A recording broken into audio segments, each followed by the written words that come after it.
অসম আন্দোলনৰ যদি ৰাজনৈতিক লক্ষ্য বিদেশীৰ পৰা অসমক মুক্ত কৰা আছিল, অসম আন্দোলনৰ অৰ্থনৈতিক লক্ষ্য আছিল অসমখনক স্বাৱলম্বী হিচাপে নিৰ্মাণ কৰা।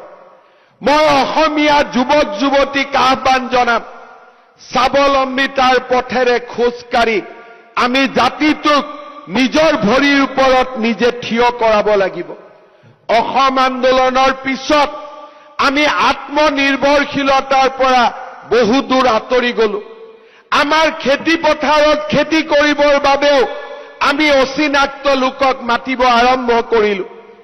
আমি যিখন ৰিক্সাত উঠো, আমি যিখন অটো ৰিক্সাত উঠো, আমি যিখন বাছত উঠো, সিও যেন অচিনাক্ত লোকে চলাবলৈ আৰম্ভ কৰিলে।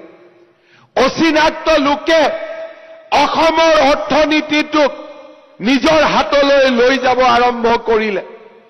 অসমৰ যুৱক যুৱতীসকলে অসমীয়াক সেই অচিনাক্ত লোকসকলৰ পৰা ৰক্ষা কৰিব লাগিব। আমাৰ মাটি, আমাৰ খেতি, আমাৰ উদ্যোগ আমি নিজৰ ভৰিৰে আকৌ এবাৰ আমি নিজৰ ভৰিত নিজক থিয় কৰাব লাগিব।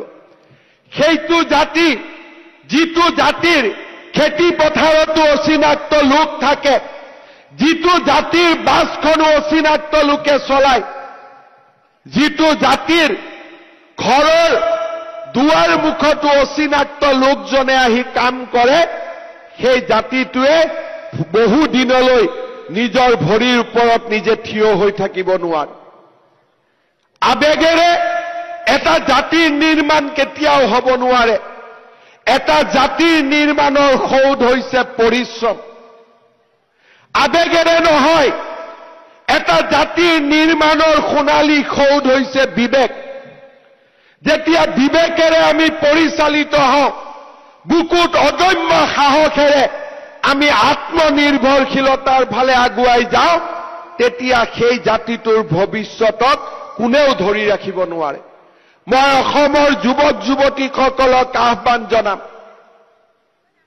আমাৰ আন্দোলন হ'ব লাগিব আমাৰ খেতি পথাৰত, আমাৰ আন্দোলন হ'ব লাগিব আমাৰ উদ্যোগ খণ্ডত, আমাৰ আন্দোলন হ'ব লাগিব পৰিবহন খণ্ডত, আমাৰ আন্দোলন হ'ব লাগিব অসমক অৰ্থনৈতিকভাৱে স্বাৱলম্বী কৰাৰ দিশত। আজিৰ নতুন অসমীয়াই বন্ধ ধৰ্ণা পিকেটিঙৰ আন্দোলনক সমৰ্থন নকৰে।